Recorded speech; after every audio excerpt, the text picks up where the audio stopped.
Libo-libong babae sa Brazil nagprotesta laban sa abortion ban.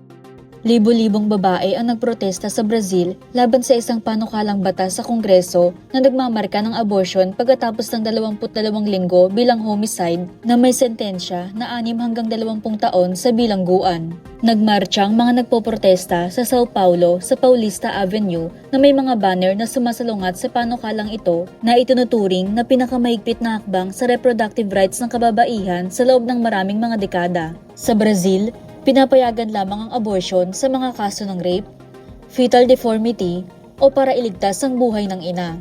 Maaaring gawing homicide ang abortion na resulta ng panggagahasa dahil sa isang bagong panukalang batas na sinusuportahan ng mga evangelical lawmaker.